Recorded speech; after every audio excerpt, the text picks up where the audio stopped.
안녕하세요. 제2의 인생 항혼이혼의 진행자 이동훈 변호사입니다. 결혼 후 자신의 이름을 잃어버린 채 누군가의 남편, 아내, 부모로 불리며 살아온 세월. 더 늦기 전에 나라는 존재를 찾으시려는 분들이 어렵게 내린 결정, 항혼이혼. 제2의 인생 항혼이혼에서는 항혼이혼에 관한 다양한 사례와 함께 법률 지식을 전해드립니다. 오늘 사례는 조금 자극적으로 준비를 해봤습니다.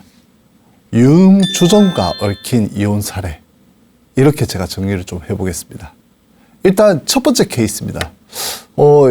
보통 제가 케이스를 들어가기 전에 보통 사례에 대해서 이제 간단하게 요약을 잘 안 해드리는데, 이 사례는 제가 요약을 좀 하고 들어가겠습니다. 한 줄로, 호스트바의 호스트를 사랑한 아내의 제후입니다. 일단 이 아내 같은 경우에는 외국의 중견기업 사업가입니다. 그리고 거기서 외국에서 기업을 키워서 어마어마한 돈을 벌었습니다. 그렇다 보니까 한국하고 이제 거래를 하는 것도 있으니 한국을 방문하게 되었죠. 그럼 한국 방문할 때 친구하고 또 비서하고 여성 종료 호스트바에 갑니다. 그리고 당시에 이 사건에 문제되는 호스트가 이 호스트바에 있었습니다. 당시에 이 호스트는 자기 파트너가 아니었습니다. 이 아내 파트너가 아니었고, 그 친구하고 비서하고 함께 갔다고 했지 않습니까? 이 호스트는 친구의 파트너였습니다. 그런데 이 아내 같은 경우에 한국에 한 2달가량 있었거든요. 2달가량 동안 여러 호스트를 만납니다. 너무 즐거운 거죠.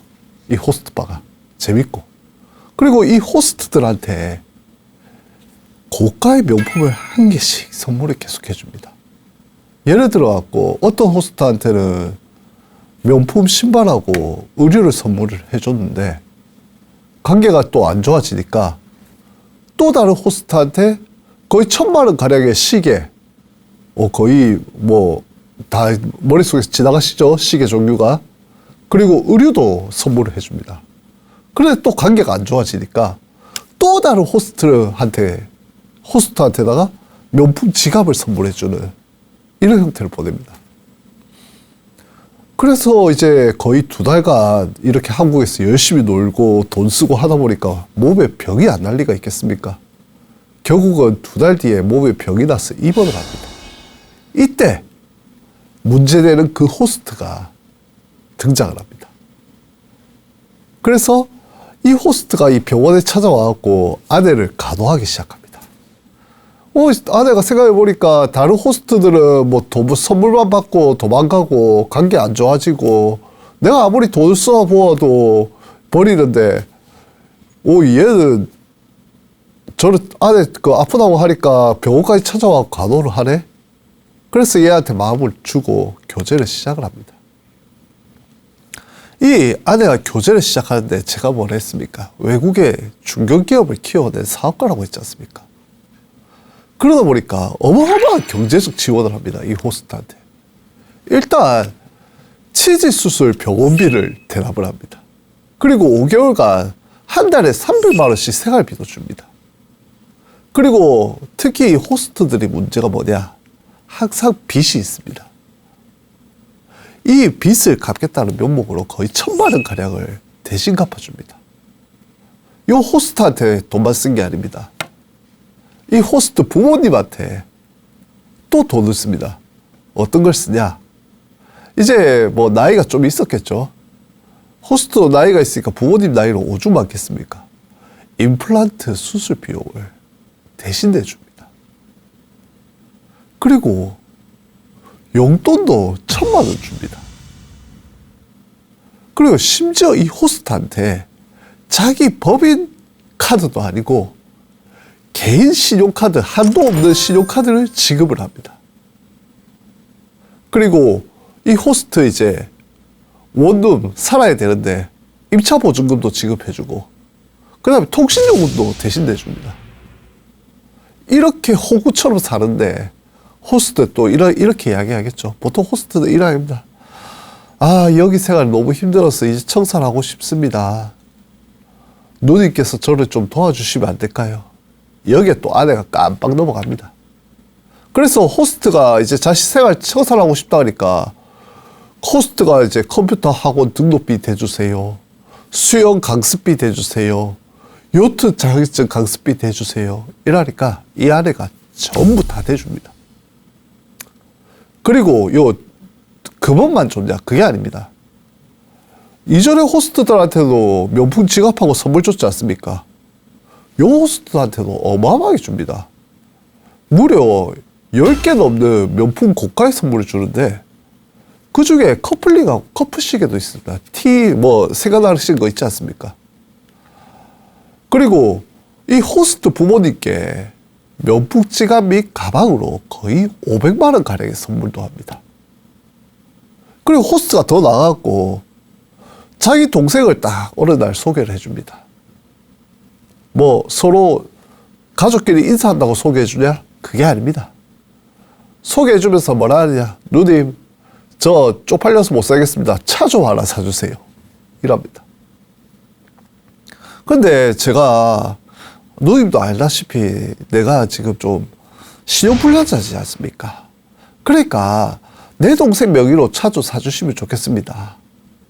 그래서 이 와이프가, 이 아내가 리스 보증금 2천만 원 대고 고급 B사의 차량을 리스를 해줍니다. 이렇게까지 가니까 또 어떤 일이 벌어지냐.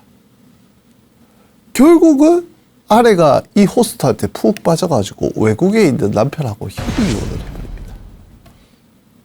근데 외국에 있는 남편하고 자녀가 없었냐? 아닙니다. 자녀가 2명이나 있었습니다. 중학생하고 초등학생인데 이 외국에 있는 자녀들을 이제 한국으로 데리고 옵니다. 아내가. 여행 겸 데리고 온 거죠. 그래가지고 호스트하고 함께 이 자녀들하고 함께 부산 관광을 갑니다. 그리고 이 호스트가 뭐라 해야 되냐? 자녀들한테 자신을 아빠라고 부르게 합니다. 그리고 아빠라고 부른 걸 넘어가지고 이 중학생 첫째한테는 자기 성과 그 다음에 자기 원래 이 씨라고 하면은 호스트가 김씨였거든요. 그래갖고 김모모라는 검도복 중학생의 이름을 앞에다가 성을 김씨로 바꿔갖고 검도복을 선물로 주고 초등학생 둘째한테는 자신의 성 이씨인데 K로 바꿔서 K 땡땡땡 영문 이니셜을 새긴 휴대폰 케이스를 선물로 합니다. 그러니까 호스트가 자기가 아빠 노릇을 이제 하겠다는 거죠. 그런데 문제가 뭐냐? 여기에서 더 나아가지고 이 와이프가 사업가다 보니까 호스트가 애들을 대신 봐줍니다. 심지어 어떻게까지 하냐? 병원에 데려가서 자기 이름을 기재하고 애들 약을 처방을 받습니다. 이러니 애들도 어떻겠습니까? 엄마는 그 외국인 아빠하고 이혼했고, 그러니까 아이들도 이 호스트를 아빠처럼 다루는 겁니다. 결국 이 아이들도 어버이날 선물 명목으로 아내한테 3달가량 용돈을 값을 받아가지고 이 호스트한테 고가 선글라스 선물을 줍니다. 아내가 이렇다 보니까 이제 지켜보니까 이거 아빠 노릇도 잘하는 것 같고 이 사람 괜찮겠다 싶거든요. 한국에 오래 체류할 생각이 없었습니다. 다시 또 사업하러 떠나야죠. 그러니까 자기 비서 통해 가지고 아내가 외국에 호스트가 체류할 수 있는 방법을 알아보라고 지시를 합니다. 그리고 그 외국에다가 호스트 포함해 가지고 자녀 2 그리고 나까지 4인 가구가 살 수 있는 집도 마련하라고 지시를 합니다. 그런데 이렇게 잘 나가면 참 좋았었는데 문제가 있습니다. 이 협의이혼을 했다고 했지 않습니까? 협의이혼 2달 전부터 호스트 태도가 약간 바뀝니다.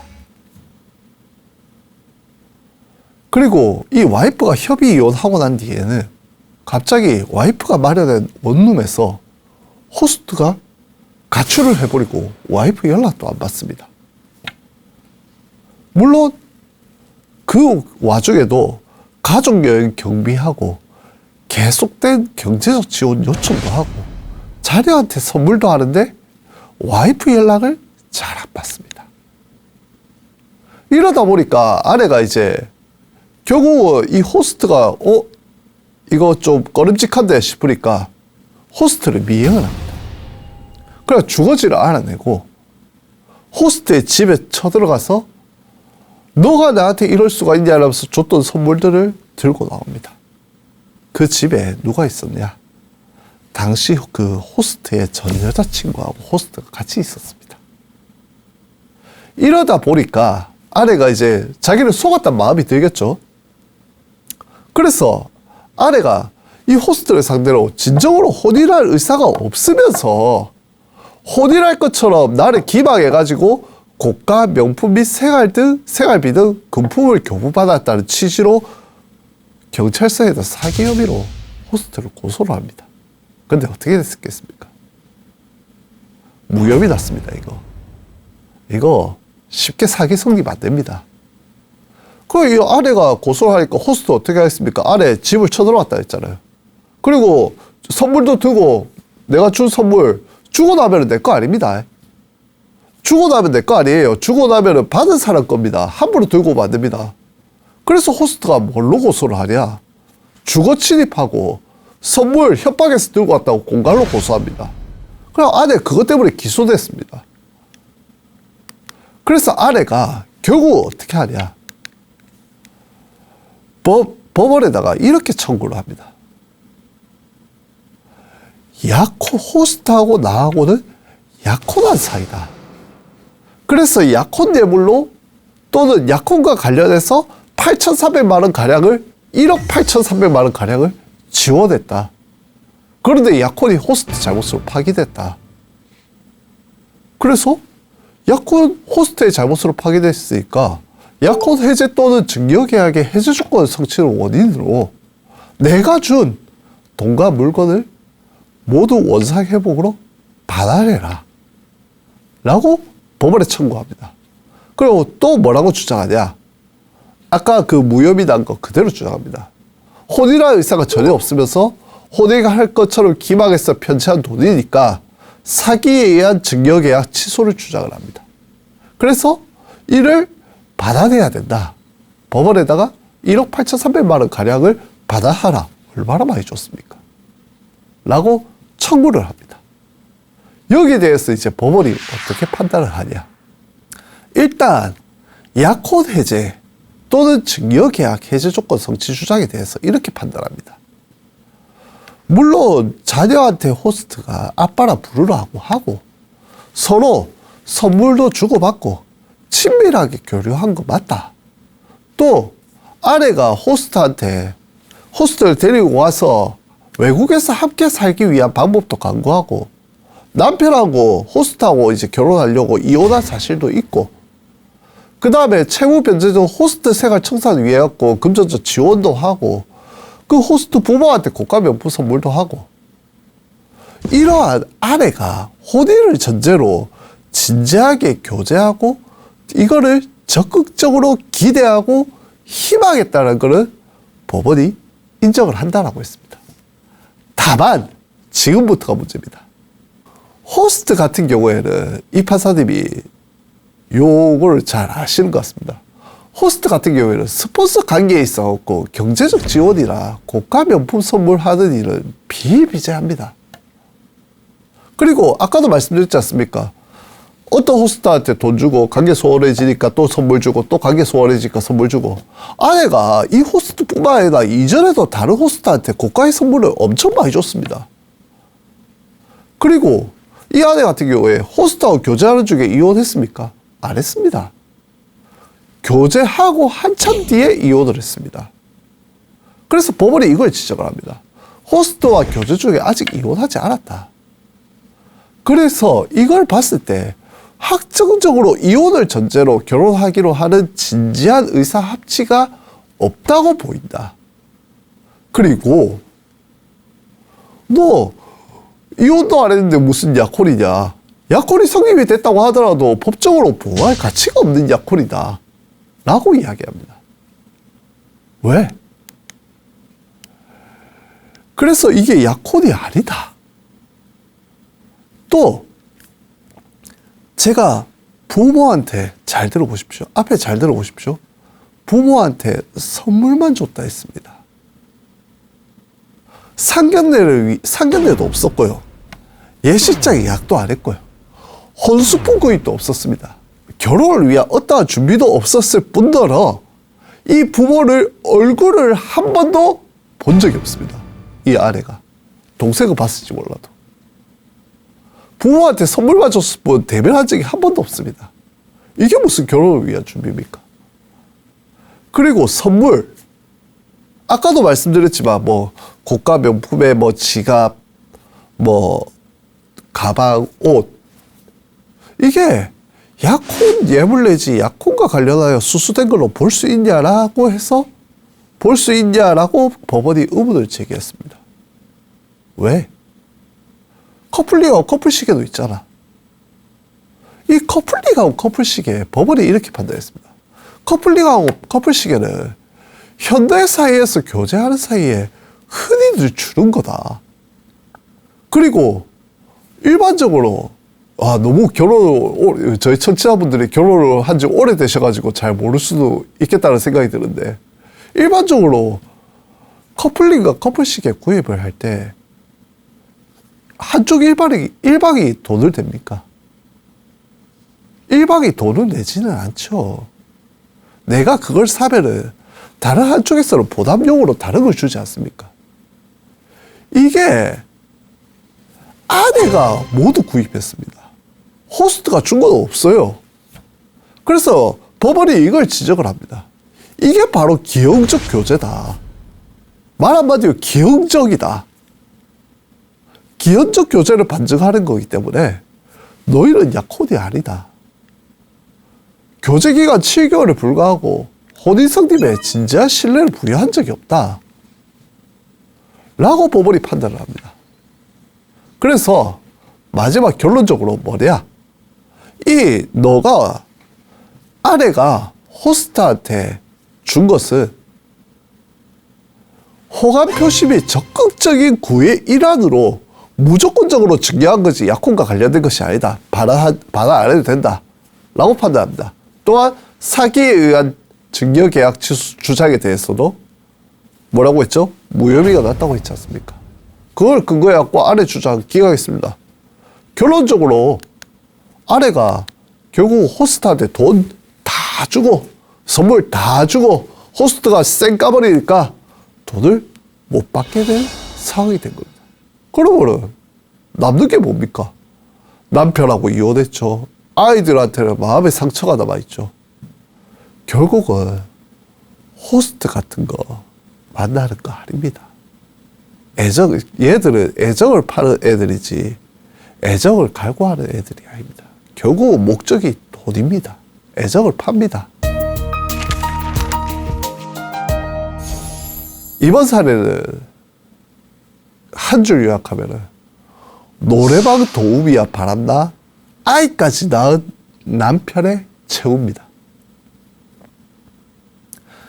이게 혼인기간이 16년 된 부부입니다. 자녀도 한 명 있습니다.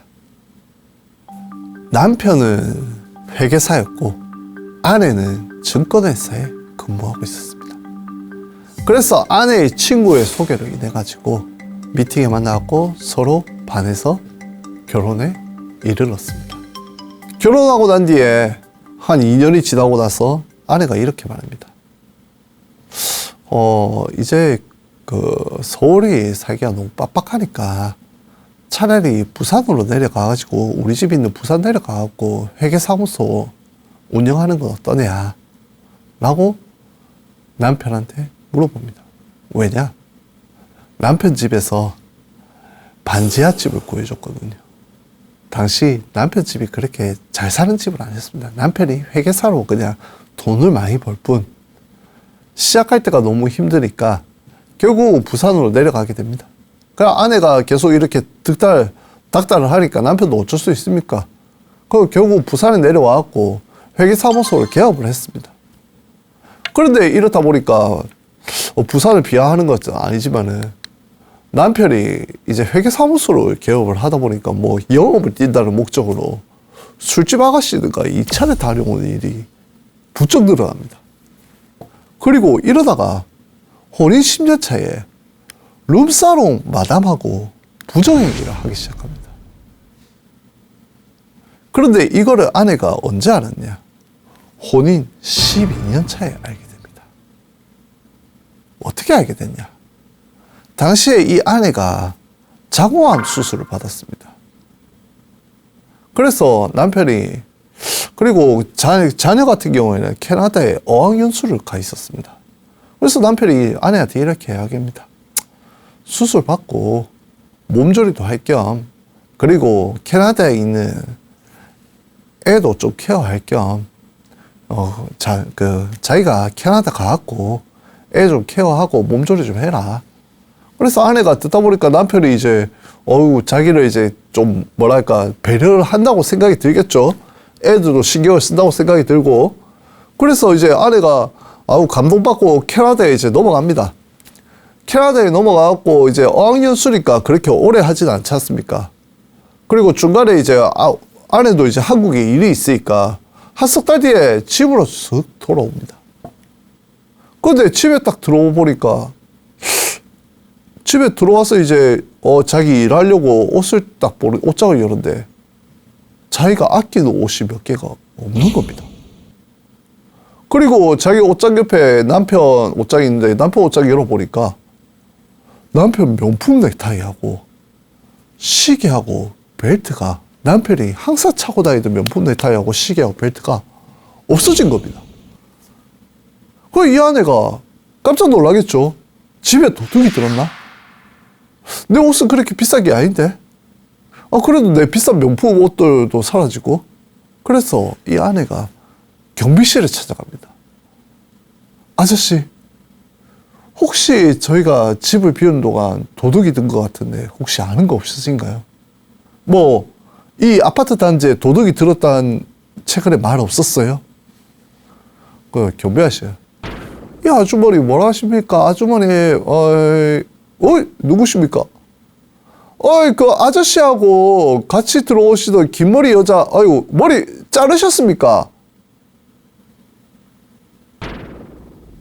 무슨 말 하시는 거예요?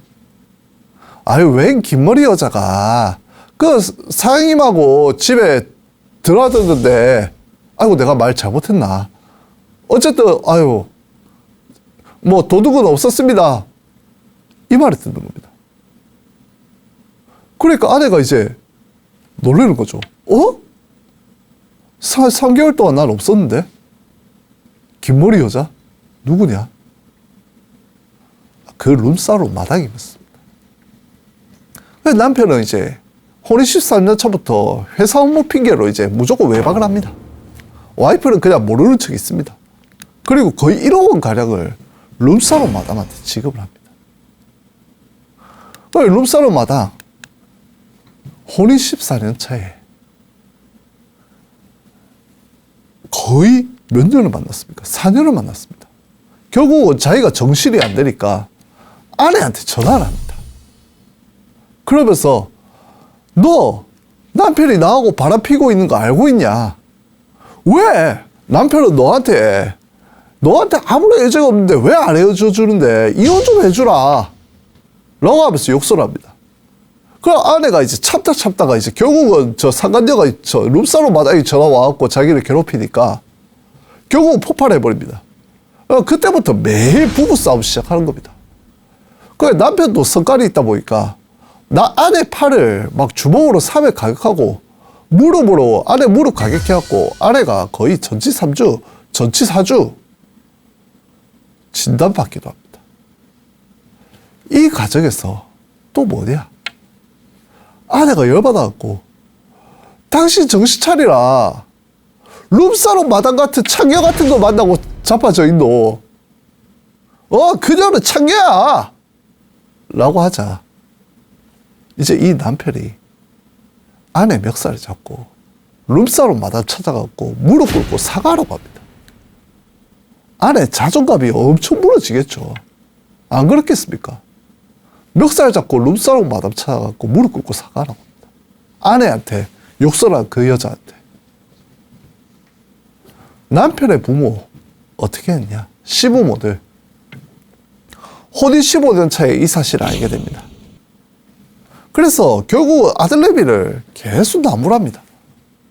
그리고 왜 그러냐? 정신 차려라. 회계사로 돼가지고 이러면 안 된다. 나무라고 달래고 이랬지만 결국은 시부모는 누구 편이다? 아들 편입니다. 믿을 거 못 됩니다. 결국은 아들내미 달래다 안 되니까 아내하고 자녀를 외면해버립니다. 손녀를 외면해버립니다.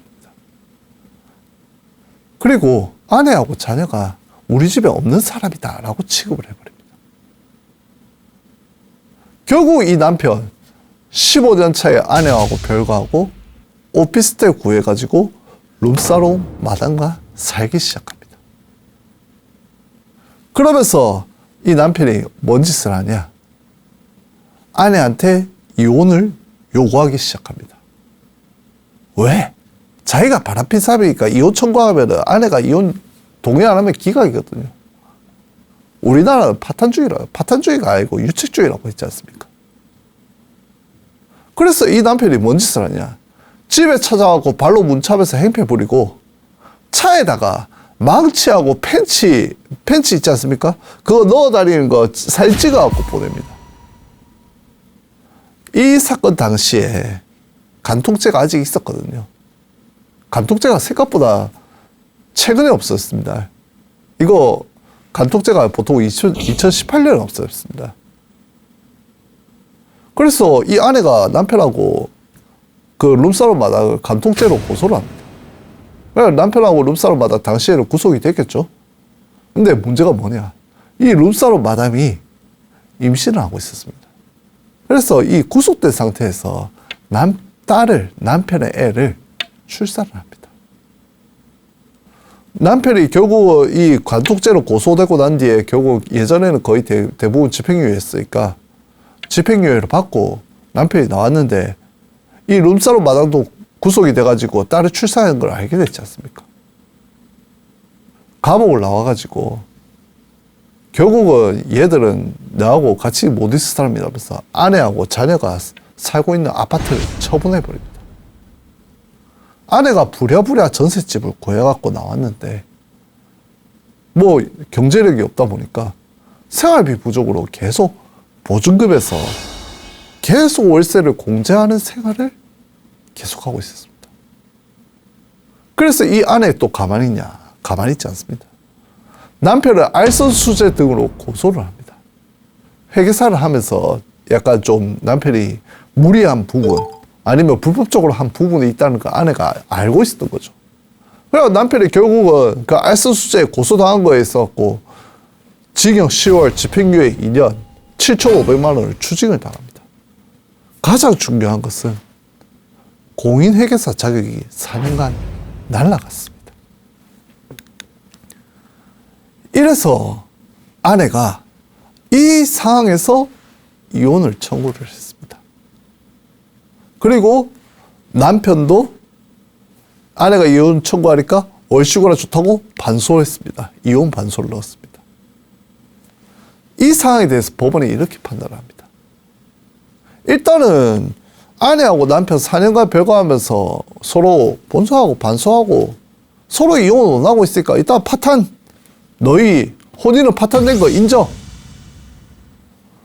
그런데 이 파탄의 근본적인 주된 책임은 남편한테 당연히 있겠죠. 룸사롱 마담하고 살았는데. 그래서 얼마가 나왔냐?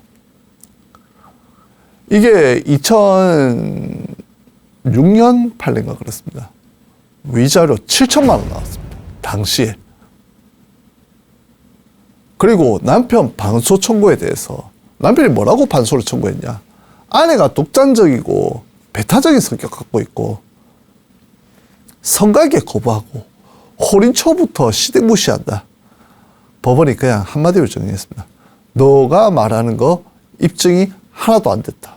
그래서 남편 반소 청구 기각시켰습니다. 세 번째 사례로 들어가겠습니다. 여기도 노래방 도우미입니다. 근데 앞선 사례하고는 약간 내용이 다릅니다. 혼인 35년 차 부부입니다. 자녀 2명이 있고요. 둘 다 35년 차니까 거의 대부분 성년이겠죠. 여기도 마찬가지로 다 성년입니다. 남편이 아내한테 35년 동안 불만이 좀 있었습니다. 아내가 급여 관리하면서 약간 금전에 집착하는 모습이 되게 마음에 안 들었고요. 남편 같은 경우에 교육 공무원이었는데 이 금전의 집착 때문에 자기가 승진에 필요한 교육 연수 비용을 아내가 지급하지 않는다라고 생각을 했습니다. 그리고 자기가 돈 버는 기계로만 취급당한다라고 생각을 했고 아내가 시댁에도 충실하지 않는다는 불만을 가지고 있었습니다. 그래서 이 불만만 가지고 있으면 되는데 혼인 27년 차에 노래방 도우미와 부정한 관계에 이르릅니다. 그런데 이 남편이 아내한테 금방 들켰습니다. 그래갖고 다시는 만나지 않겠다고 약속을 했는데 또 이 노래방 도우미를 계속 만나는 겁니다. 그러면서 오히려 이 남편이 나는 더 이상 못 살겠으니까 이혼 좀 해달라 라고 이야기를 합니다. 이거 아내가 기가 차죠. 아니 노래방 도우미하고 바람나는 인간이 이혼을 요구하니까. 그런데 27년 차면 이제 아들이 다 성년이 됐을 때 아닙니까? 이 아내가 아들들한테 너가 아버지가 노래방 도우미 만나가지고 엄마한테 이혼을 요구한다 라고 이야기를 한 겁니다. 그래서 어느 날 그 아들이 어머니한테 그 이야기를 듣고 이제 완전히 열받은 거죠. 그때 이제 그 이야기 할 때 남편이 노래방에 있었는데 그 아들이 이제 찾아가가지고 그 노래방에 아버지 멱살을 잡고 포옹과 함께 폭행을 해버립니다. 진짜 아버지 정신 차리라고 어마어마하게 때립니다. 그런데 이 다음 날 아버지가 이런 생각이 듭니다.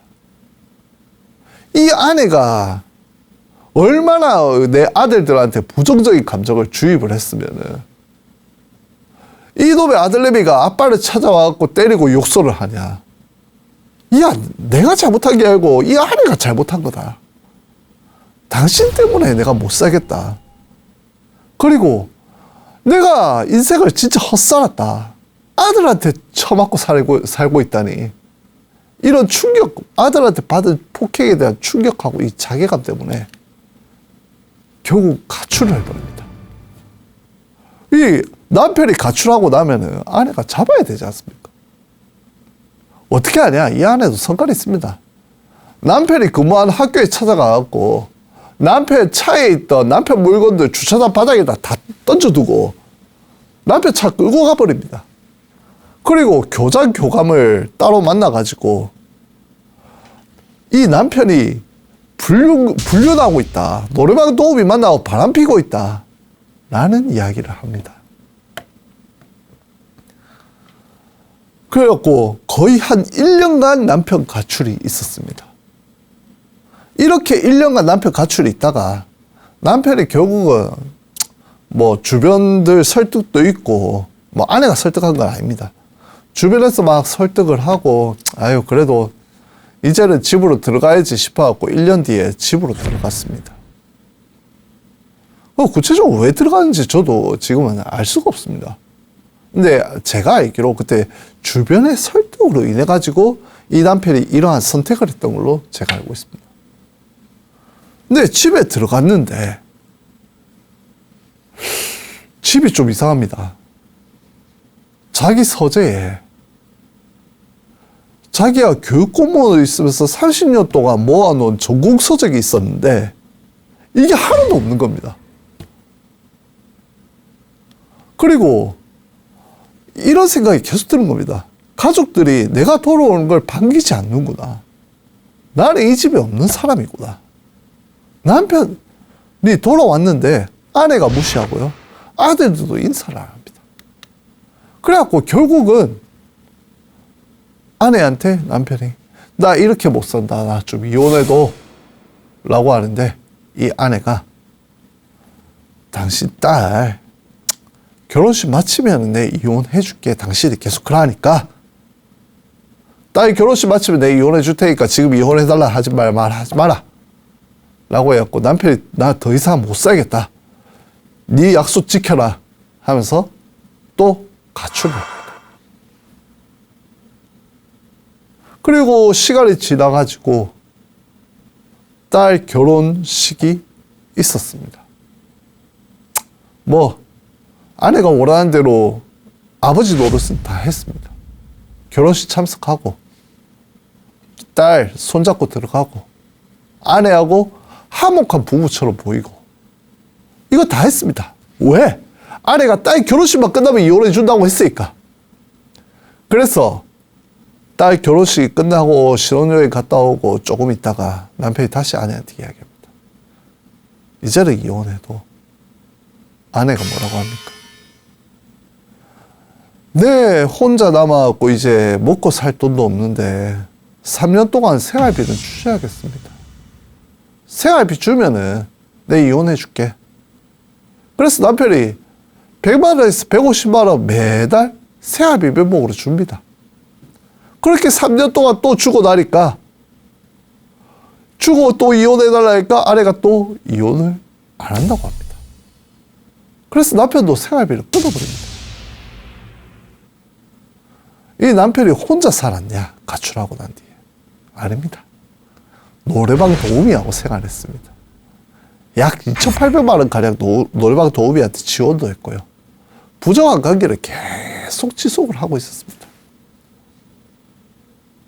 그런데 이 아내가 이 남편 이제 부정한 관계를 가지고 있는 걸 알고 있으니까 뭔 짓을 했냐? 일단 집에 남편 인감도장이 있겠죠. 이걸 바탕으로 서류를 위조를 합니다. 뭘 위조했냐? 아파트가 두 채 있었습니다. 이 아파트 중 한 채를 동생 명의로 남편 명의의 아파트 한 채를 동생 명의로 넘겨버립니다. 그리고 또 한 개를 친구 명의로 넘겨버립니다. 근데 남편 꼼꼼한 사람이거든요. 등기부를 한 번씩 떼봅니다. 어느 순간 자기 집 명의가 바뀌어 있는 거 보고 길길이 날뜁니다. 진짜 다 죽여버리게 나옵니다. 그러다 보니까 이 아내가 결국은 다시 남편 명의로 이 부동산을 돌리게 됩니다. 이러한 별거 기간이 몇 년이냐? 거의 5년 6개월이 되었고요. 남편이 참다가 안 돼서 결국은 아내를 상대로 이혼을 청구를 합니다. 그런데 뭘 했겠습니까? 아내가. 뭐라고 주장했겠습니까? 남편이 이혼 청구했지 않습니까? 당신은 유체 배우자고 당신이 바람피고 있기 때문에 당신이 이혼 청구할 수 없어! 라고 해서 남편 이혼 청구 기각을 요청을 합니다. 법원에다가. 맞죠? 유체 배우자니까 이혼이 받아들여질 수 없을 수도 있겠죠. 근데 법원의 태도가 있습니다. 원칙적으로 유체 배우자 이혼 청구할 수 없습니다. 그런데입니다. 이거 지금 거의 별거기가 5년 6개월 파탄기간, 파탄 이후에도 혼인을 계속할 의사가 없음에도, 그리고 이게 객관적으로 명백한데도 옥이나 보복의 감정으로 이혼에 응하지 않고 있을 뿐이라면은 예외적으로 유체 배우자의 이혼 청구를 허용해 줍니다. 이게 대법원의 일관된 태도입니다. 그런데 이 사건의 법원 같은 경우에 이 1심 법원이었는데 1심 법원은 조금 더 나갔습니다.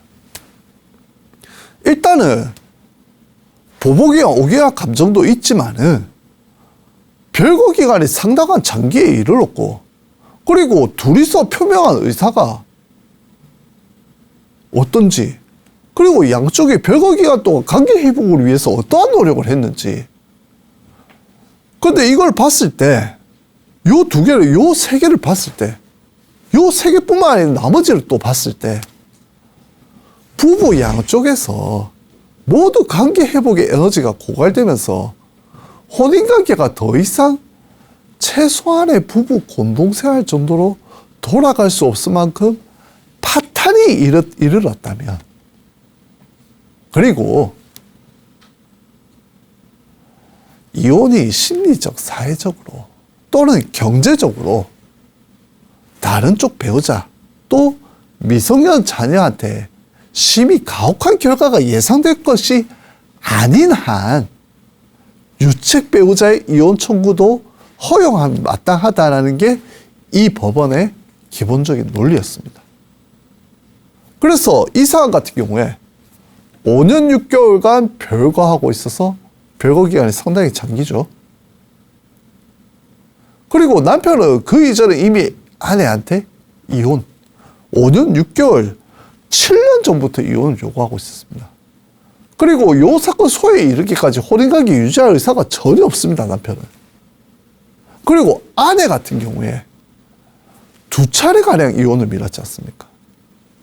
그리고 이혼을 미뤘으면은 남편을 데리고 올 노력을 하든가, 단지 시간을 끌기 위한 온동밖에 없었습니다.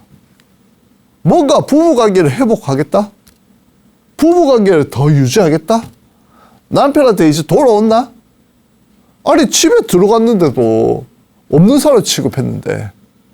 그러니까 법원이 봤을 때도 부부관계를 회복하고 유지하겠다는 뚜렷한 의지를 보인 적이 없다는 거죠, 아내 같은 경우에. 심지어 학교 교장이나 교감한테 남편이 불륜이 저지른다는 사실을 알려갖고 남편 입장이 뭐가 됐습니까? 그리고 남편 직장 와갖고 승용차도 몰래 짐 탁 던져놓고 승용차도 몰래 들고 가고, 그리고 남편 아까도 말씀드렸죠, 집에 왔는데 따돌려버리고, 심지어는 뭐라 했죠? 인감도장 가지고 있음을 기하로 서류 위조해갖고 남편 명의 부동산 2건 친구하고 동생한테 넘겼다가 소유권 이전 등기해줬다가 결국 남편이 뭐라 하니까 다시 넘겼지 않습니까? 이거는 결국 재산에만 집착하는 거다. 이 남편하고 아내 생활이 관계 회복 에너지가 이미 고갈된 것으로 보인다. 그래서 더 이상 관계 회복을 기대하기는 상당히 어려운 상태에 있다라고 법원이 판단합니다. 또한 뭐라 했습니까? 35년이라 했습니다. 혼인기간 35년. 자녀, 아들, 딸 둘 다 성년이었습니다. 그리고 요 재산 분할하고 나니까 아파트 2채였지 않습니까? 아내한테도 상당한 재산이 넘어가는데 이 사건 이혼이 아내하고 아이들한테 뭐가 가혹하냐. 그래서 남편이 유책 배우자지만은 민법 840조 6항에 정한 혼인을 계속하기 어려운 중대한 사유가 있다고 해서 남편의 이혼 청구를 받아줍니다. 원칙은 유책 배우자 이혼 청구가 기각입니다. 그런데 법원이 대법원의 일관된 원칙을 제가 다시 설명드리면은 객관적으로 명백하게 오기나 보복의 감정으로 기각을 구하면은 840조 6항에 따라 이혼이 성립될 수 있습니다. 그런데 이 사건 판례를 제가 왜 설명을 드렸냐? 거기서 좀 더 나간 판례이기 때문입니다. 결국은 이 이혼이라는 건 유책 배우자가 아예 이혼을 못한다는 없습니다. 상대방이 이 사람을 끌어들이려는, 가정으로 끌어들이려는 의지가 없으면 법원도 어느 정도 판단해서 이혼을 진행을 받아줍니다. 이혼을. 부부는 인생이라는 여행길을 평생 함께 걸으며 고락을 함께 나눈 동행자입니다. 항혼이혼을 생각하시기 전에 긴 세월 함께 해온 깊은 적을 다시 한번 헤아려 주십시오. 그래도 돌이킬 수 없는 결심이라면 저희 제2의 인생 항혼이혼에서 도움이 되어드리겠습니다. 저는 다음 주에 다시 찾아오겠습니다. 함께 해주셔서 고맙습니다.